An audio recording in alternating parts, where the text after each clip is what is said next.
Hello everyone, welcome back to Proxy Gyan. मेरा नाम शबाज है दोस्तों। उम्मीद करता हूँ आप सब अच्छे होंगे। तो आज का जो हमारा टॉपिक है वेरी इंपॉर्टेंट करंट अफेयर है दोस्तों। जो भी जितने भी वैक्सीन के इंग्रेडिएंट्स हैं जो हम यूएस से इंपोर्ट किया करते थे उसके पर एम्बार्गो लगा दिया गया था यूएस के द्वारा। तो आज हम जानेंगे कि उसका इम्पैक्ट किस तरह से पड़ेगा हमारे वैक्सीन प्रोडक्शन को लेकर, क्योंकि आप सभी लोग जानते हैं कि जिस तरह रिसेंटली जो पूना के जो सीरम इंस्टीट्यूट ऑफ इंडिया के जो सीईओ हैं आधार पूना वाला, उन्होंने यूएसए के साथ रिक्वेस्ट की है वहाँ के प्रेसिडेंट के साथ कि वो जितने भी एम्बार्गो लगाया गया है वैक्सीन को लेकर उसको हटाया जाए। तो इसके रिगार्डिंग मैं आपको सारा कुछ चर्चा बताऊंगा कि किस तरह से इसको एम्बार्गो लगाया गया, कौन से एक्ट के तहत इसको लगाया गया था, और जो बाइडन का रिस्पांस क्या है वो भी आज हम देखेंगे one by one. Very important topic है दोस्तों, एग्जाम पॉइंट ऑफ व्यू से आपको मेंस में भी आंसर राइटिंग में भी आपको बहुत सारा हेल्पफुल हो सकता है। तो चलिए आज का लेक्चर हम शुरू करते हैं। शुरू करने से पहले एक छोटा सा रिमाइंडर मैं आपको देना चाहता हूँ, उसके बाद हमारा लेक्चर आप स्टार्ट कर देंगे। हाय, दिस इज वेरोनिका। अब आप मेरे साथ one on one zoom session book कर सकते हैं कॉम्पिटिटिव एग्जाम काउंसलिंग के लिए। जिस तरह आपके बहुत सवाल रहते हैं कि कॉम्पिटिटिव एग्जाम्स के लिए क्या ऑप्शनल लिया जाए, आंसर राइटिंग कैसे किया जाए, उसके लिए मैं आपको काउंसलिंग दूंगी आपके पर्सनल स्ट्रेंथ्स और वीकनेस पे based. So see you there only on proxygyan.com। Thank you. तो जैसा कि आपने अभी देखा, हमारे जो एक्सपर्ट एजुकेटर है वेरोनिका जी, उनके ज़रिए से आपको एग्जामिनेशन की काउंसलिंग प्रोवाइड की जाएगी। आप हमारा वेबसाइट www.proxygyan.com विजिट कीजिए, सारे डिटेल्स आपको मिल जाएंगे। अपने टाइम और रिक्वायरमेंट के हिसाब से आप अपने सेशन को बुक कर सकते हैं दोस्तों। तो लेट्स बिगिन बिना किसी देरी किए।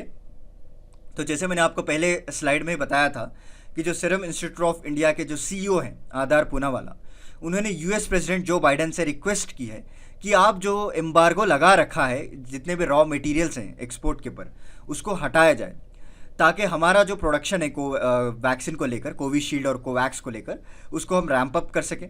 क्योंकि आप सभी लोग जानते हैं कि किस तरह एक भयानक परिस्थिति छा चुकी है हमारे इंडिया में। अभी जो सेकेंड वेव हिट हुआ है इंडिया को, दोबारा से जो है वैक्सीनेशन ड्राइव भी एक तरफ से चालू है, और दूसरी जगह ऑक्सीजन की क्राइसिस चल रही है हमारे पास, वैक्सीनेशन एक्सपोर्ट भी कर रहे हैं हम लोग, राइट। तो इसके लिए क्या करना पड़ता है, रोज़ डोजेस जो है वैक्सीन के उसको बढ़ाना पड़ता है। जब तक आप डोजेस को बढ़ाएंगे नहीं, जितना डिमांड है मार्केट में उसको आप मीट नहीं हो पाएंगे। अगर डोजेस को बढ़ाना है तो वैक्सीन को बनाना पड़ेगा, अगर वैक्सीन को बनाना पड़ेगा तो उसके साथ जो है मटेरियल चाहिए, राइट, रॉ मटेरियल चाहिए। ये बेसिक मटेरियल जो है आपको एक प्लास्टिक बैग्स रहते हैं, कई सारे, आगे चलकर मैं आपको बताऊंगा क्या क्या मटेरियल्स इसमें लगने वाले हैं, फिल्टर्स लगने वाले हैं कई सारे। तो अगर इसके पर अगर रोक लग जाए तो वैक्सीन प्रोडक्शन ही स्टॉप हो जाएगा, राइट। तो आगे फ्यूचर में चलकर इसका जो प्रोडक्शन की जो कैपेसिटी है, जो इस वक्त जो स्पीड से जो प्रोडक्शन किया जा रहा है उसको रोक लग सकती है। तो इसीलिए इन्होंने रिक्वेस्ट की है जो बाइडन को कि आप जो है एक्सपोर्ट को जो एम्बार्गो लगाया गया था उसको लिफ्ट किया जाए। देखिए एक्चुअली क्या हुआ था, कौन से एक्ट के तहत इन्होंने लगाया था, इसके बारे में हम जान लेते हैं। So exports of critical raw material used in the production of some कोविड-19 वैक्सीन हैज़ बीन ब्लॉक्ड, जैसे मैंने आपको पहले ही बता दिया था। और कौन से एक्ट के तहत इन्होंने लगाया, डिफेंस प्रोडक्शन एक्ट दोस्तों। वेरी इंपॉर्टेंट है पॉइंट, याद रख लीजिए। डिफेंस प्रोडक्शन एक्ट के तहत इसके पर जितने भी रॉ मटेरियल्स है उसके पर बैन लगा दिया गया। ये एक्ट कब पास किया गया था, 1950 में इस एक्ट को लाया गया था, ताकि उस वक्त जो कोरियन वार चलती थी, सो उनको जो अमेरिकन्स थे वहाँ पे लड़ने के लिए, उनको सप्लाईज, इक्विपमेंट्स, मेडिसिन सप्लाई करने के लिए इमरजेंसी के तौर पर उनको प्रायोरिटी बेसिस के तौर पर रखने के लिए इस एक्ट को पास किया गया था।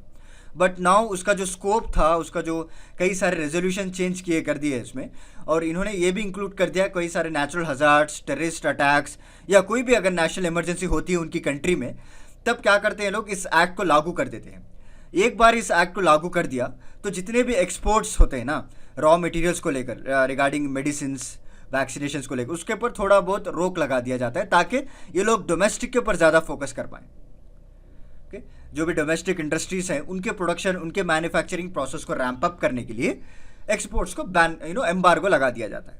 तो क्लियर हो गया आपको, 1950 एक्ट के तहत इसे पहली बार इंट्रोड्यूस किया गया था कोरियन वार के टाइम पे। नेक्स्ट देखिए, ये एक्ट के अंदर क्या क्या पावर्स आपको मिलते हैं। प्रेसिडेंट की बात करें तो इसको ये पावर मिलता है कि वो जितने भी एक्सपोर्ट्स है उसको फ़ौरन एम्बार्गो लगाएं, और डोमेस्टिक बिजनेसेस, कॉरपोरेशंस, उनको प्रायोरिटाइज किया जाए। जितने भी डोमेस्टिक इंडस्ट्रीज हैं, जो भी कॉन्ट्रैक्ट साइन किए गए हैं फेडरल गवर्नमेंट के साथ, राइट, उनको प्रायोरिटीज दिया जाए, उनकी मैन्युफैक्चरिंग को रैम्प अप किया जाए, उनकी प्रोडक्शन फैसिलिटी को डबल किया जाए। ये अकॉर्डिंग टू द रिपोर्ट ये पावर करता है प्रेसिडेंट को। ओके, नेक्स्ट अदर प्रोविजंस की बात करें तो प्रेसिडेंट इसको साथ not only they place embargo on the export but they have also provide the incentive to the domestic industry. Okay, so एक तो आपको पहली बात प्रायोरिटाइज किया जा रहा है। ओके, नंबर 1 पे आपको अमेरिकन कंपनीज आएंगे, उसके बाद ये लोग एक्सपोर्ट का सोचेंगे, और दूसरी बात जो है इंसेंटिव भी दिया जाएगा दोस्तों डोमेस्टिक इंडस्ट्री कि आप अपने प्रोडक्शन का अगर इतना टारगेट पूरा करेंगे तो आपको टैक्स इंसेंटिव रहेगा, राइट, इतने पैसे आपको मिलेंगे, ताकि इनकरेजमेंट बना रहे इन लोगों के बीच में। जिस तरह हम लोग हमारे कंट्री में इंडिया में कई सारे लोगों को इंडस्ट्रीज एफडीआई इन्वेस्ट करने के लिए, कई सारे फॉरेन कंपनीज को यहाँ पे लाने के लिए हम इंसेंटिव्स देते हैं, राइट। तो इसी तरह यहाँ भी इंसेंटिव्स दिया जाता है डोमेस्टिक इंडस्ट्रीज़ को, ताकि उनका जो प्रोडक्शन है वो रैम्प अप हो, जितने भी क्रिटिकल मटेरियल्स गुड्स उसको हम जल्दी से जल्द रैम्प अप कर पाए। एंड नेक्स्ट, जब कोविड-19 पैंडमिक हुआ था, ये ऐसा नहीं कि इस बार जो बाइडन ने आया उसके बाद ने इस 1915 एक्ट को लगाया गया था। इससे पहले 2020 में भी कोविड-19 जब पैंडमिक पीक पे था यूएसए में, तो जब प्रेसिडेंट डोनाल्ड ट्रंप थे उन्होंने इस एक्ट को इन्वोक किया था ताकि वहाँ की जो प्रोडक्शन इन वेंटिलेटर्स की जो प्रोडक्शन है उसको बढ़ाया जाए, राइट, और मेडिकल सप्लाईज को उसको कम किया जाए, ताकि उनके पास जो केसेस थे लाखों आ रहे थे डेली। आपने देखा होगा जो कोरोना वायरस की जो टेबल रहती है ना, जो उसमें स्टैटिस्टिक्स दिखाया जाता है, तो पहले हमेशा यूएस रहा करता था in number of deaths, in number of daily cases, right. तो उसको टैकल करने के लिए उनके पास जो रिसोर्सेज थे वो बहुत कम पड़ रहे थे। तो ट्रंप ने क्या किया, इस एक्ट को इन्वोक कर दिया, जितने भी सप्लाईज थे बाहर जाने वाले उसके ऊपर एम्बार्गो लगा दिया गया। एंड जो डोमेस्टिक कंपनीज हैं, डोमेस्टिक इंडस्ट्रीज़ हैं जो वेंटिलेटर्स वगैरह सप्लाई करते हैं, उनको इंसेंटिव्स वगैरह प्रोवाइड किया गया ताकि इनके प्रोडक्शन को रैम्प अप किया जाए। उसके बाद फिर जो बाइडन इलेक्ट होते हैं, जब इन्होंने ऑफिस को संभाला तो जनवरी 21 के दिन फिर से ये एक्ट को इन्वोक कर दिया गया था दोस्तों, इसी साल जनवरी में। इसको फिर ताकि जो भी मटेरियल्स है, जो भी ट्रीटमेंट्स हैं, जो भी सप्लाई नीड्स हैं, ताकि उनके शहर में पैंडमिक को प्रॉपरली मैनेज कर पाएँ, उसका मैनेजमेंट करेक्ट हो और केसेस को रिड्यूस कर पाएँ, उनके पेशेंट्स को ज़्यादातर प्रेफरेंस दे, तो इसीलिए इन्होंने इस एक्ट को दोबारा से इन्वोक कर दिया है। तो उसी को लेकर अभी हमारे जो SII के जो CEO है उन्होंने रिक्वेस्ट की कि आप इसको हटा दिया जाए, और उसके बाद फिर अनाउंस किया गया था कि 24/7 ओके सप्लाई जारी रहेगी। जो उनके अमेरिकन कंपनीज है, स्पेशली जो कंपनी का नाम भी इन्होंने लिखा है जॉनसन एंड जॉनसन, एक वेरी फेमस कंपनी है, आप सभी लोग जानते हैं, right. Johnson and Johnson vaccine को लेकर उन्होंने भी वैक्सीन को बनाया है, तो उसके मैन्युफैक्चरिंग को लेकर उसको एक्सपीडिट करने के लिए, यानी फास्ट करने के लिए, रैम्प अप करने के लिए इसको एक्ट को क्या कि 24/7 इनको सप्लाई दिया जाएगा, चाहे वो क्रिटिकल मटेरियल्स क्यों ना हो, इक्विपमेंट क्यों ना हो, मशीनरी क्यों ना हो, जितने भी रॉ मटेरियल्स के सप्लाई हो, सारा कुछ यहाँ पे डाइवर्ट कर दिया गया था दोस्तों, ताकि इनकी जो प्रोडक्शन एक्टिविटी है वो इंक्रीज हो पाए। तो रॉ मटेरियल्स ब्लॉक करने की वजह से क्या हम दूसरे देशों से नहीं ले सकते? क्या यूएस ही अकेला है, राइट? और कौन से ऐसे रॉ मटेरियल्स हैं जो ब्लॉक कर दिए गए हैं, वो आज मैं आपको बताऊंगा। देखिए, पहली बात तो ऐसी कोई कॉम्प्रहेंसिव लिस्ट नहीं है, राइट, कौन से रॉ मटेरियल्स ब्लॉक किए गए हैं या कौन से आपको एग्जम्पशन दिया गया है। वही अगर आपने देखा होगा तो कई सारे लिस्ट आएंगे रॉ मटेरियल्स के, बट प्रॉपरली कोई जो आर्ट के अंदर से कोई स्पेसिफिकेशन नहीं लगाया गया था। बट एनी हाउ यूएस ने जस्ट एम्बार्गो लगा दिया, जितने भी मटेरियल्स जो यूएस से आते हैं हम लोगों को उसके ऊपर ये लोग एम्बार्गो लगा देंगे। ओके, अभी देखिए, एक टिपिकल वैक्सीन मैन्युफैक्चरिंग प्लांट की अगर आप बात करें तो 9000 different materials they will use. Okay, can you imagine, एक छोटी गोली, एक छोटी वैक्सीन, एक छोटी इंजेक्शन के पीछे आपको 9000 डिफरेंट रॉ मटेरियल्स लगते हैं, तब जाकर एक वैक्सीन एक वजूद में आती है। आप देख सकते हैं, उसको यूज़ कर सकते हैं। तो अकॉर्डिंग टू द रिपोर्ट ये कहना है कि वर्ल्ड ट्रेड ऑर्गेनाइजेशन जब रिपोर्ट निकाला गया था, जो भी मटेरियल रिसोर्स आते हैं हम लोगों के पास, वो 300 सप्लायर से आते हैं दोस्तों, फ्रॉम अराउंड 30 कंट्रीज। ओके, ऐसा नहीं कि we are completely depend upon the US और we are completely depend upon any other country, but 30 country से और 300 सप्लायर्स हैं जो हमें वैक्सीन के लिए सप्लाई करते हैं हमारे प्लांट्स के लिए, ताकि हम वैक्सीन को मैन्युफैक्चर कर पाएँ। नेक्स्ट, इम्पैक्ट ऑन वैक्सीन क्या होता है ये जान लेते हैं। तो अभी तो सारे मटेरियल्स के ऊपर एम्बार्गो लग चुका है, तो हमारे जो वैक्सीन प्रोडक्शन चल रही थी, कोवैक्सीन हो या कोविशील्ड हो, उसके पर क्या इम्पैक्ट पड़ने वाला है।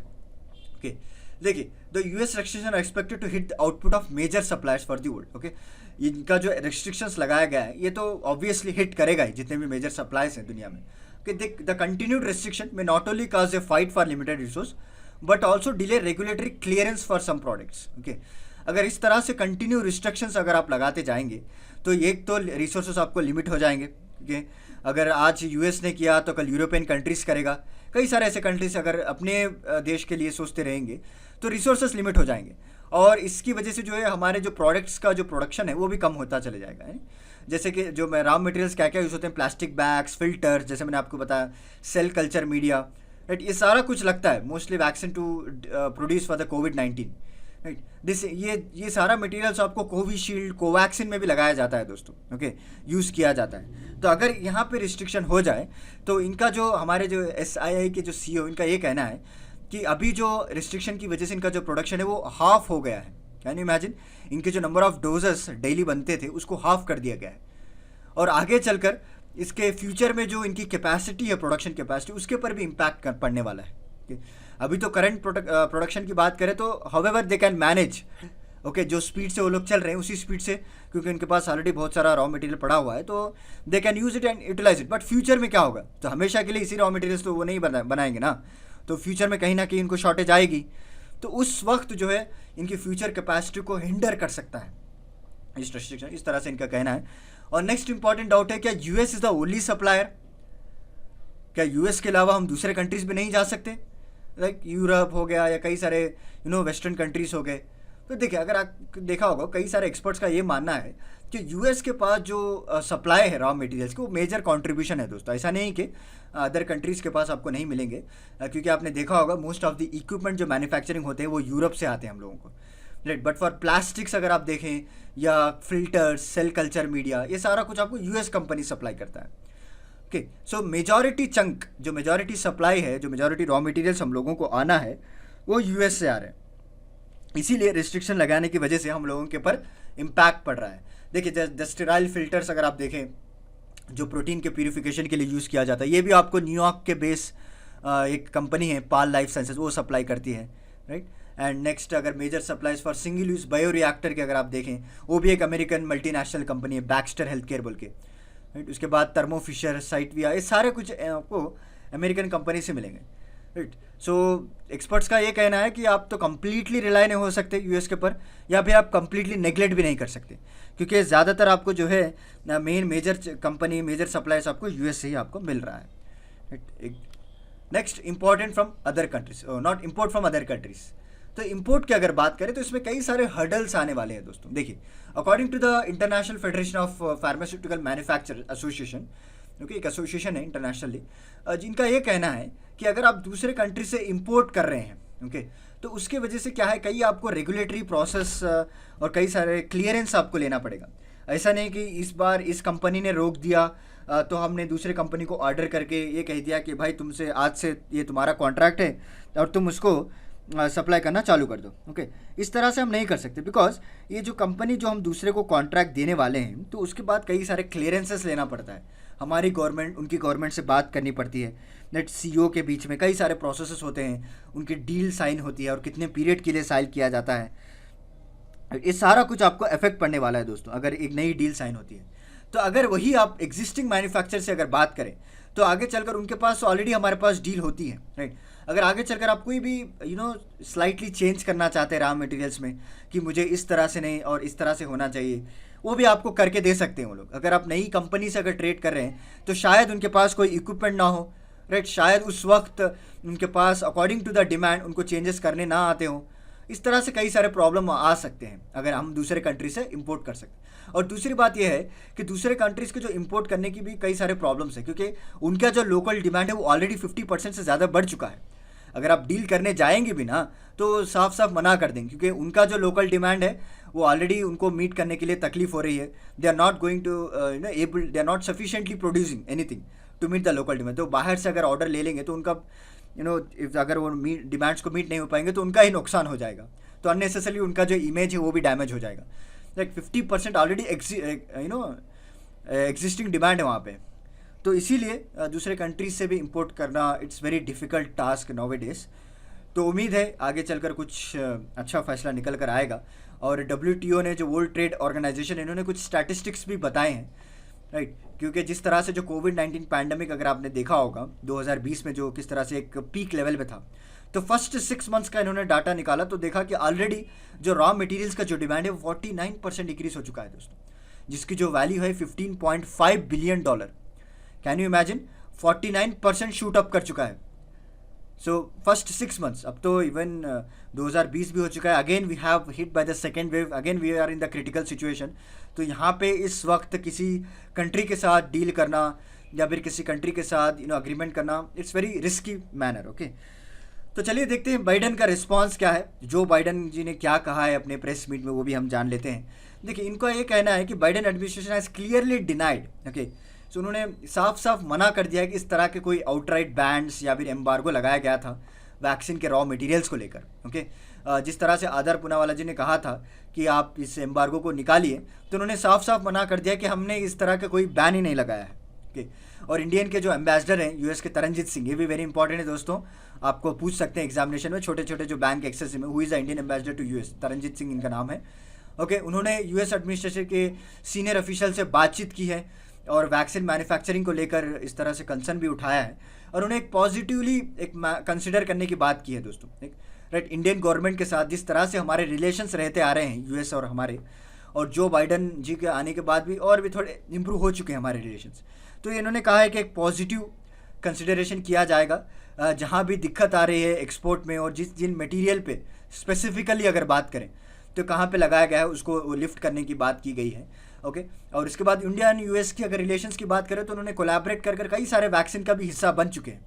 Okay, they are collaborating on the production of 5 vaccines, और यूएस के साथ साथ not only India but Japan, Australia, जो क्वाड ग्रुप है, राइट, उन्होंने भी ये प्लान अनाउंस किया है कि वो 1 बिलियन डोजेस को वैक्सीनेशन प्रोवाइड करेंगे to South East Asia by the end of 2022। Right, तो इसमें कई सारे कंपनीज है, एक तो जॉनसन एंड जॉनसन जो कि अमेरिकन कंपनी है, और दूसरा हैदराबाद बेस्ड जो हमारी इंडियन बेस्ड कंपनी।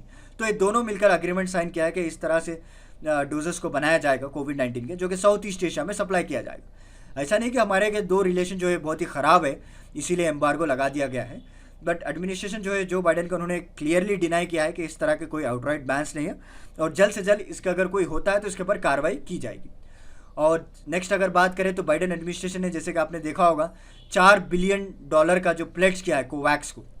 राइट, अब जानते हैं जो कोवैक्स अलायंस है, जो गावी अलायंस आप सुनते आ रहे होंगे कई बार अपने न्यूज़ में। राइट, ये अलायंस जो है WHO के द्वारा निकाला गया था ताकि इस वहाँ पे वैक्सीनेशन को पूल किया जाए और जितने भी लो एंड मिडिल इनकम कंट्रीज हैं उनको सप्लाई किया जाएगा, वहाँ पे फंडिंग की जाएगी। तो उसके लिए भी ये लोग काम कर रहे हैं, प्रोडक्शन, फंडिंग, राइट, जितने भी वैक्सीन शॉर्टेज हो रहे हैं over medium to long term, उसको भी ये लोग एड्रेस करने की बात की जा रही है। तो ऐसा नहीं कि इनके तरफ से जो हमारा रिस्पांस है वो नेगेटिव आया है, but they are also having a positive response in that. तो चलिए इन फ्यूचर में जाकर सारा कुछ जो भी आउटराइट बैन है, जो भी एम्बार्गो लगाया गया है, उसको हटा दिया जाएगा जल्द से जल्द, स्पेसिफिकली क्योंकि हाई लेवल पे टॉक्स चल रहे हैं अभी। Okay, so this is about today's lecture दोस्तों। मैंने आपको क्लियरली बता दिया what is the issue. Okay, and जो बाइडन जी का रिस्पांस क्या है वो भी मैंने आपको बता दिया है। तो एग्जामिनेशन पॉइंट ऑफ व्यू से आपको क्रिटिकली एनालिसिस के अंदर इसको क्वेश्चन पूछा जा सकता है।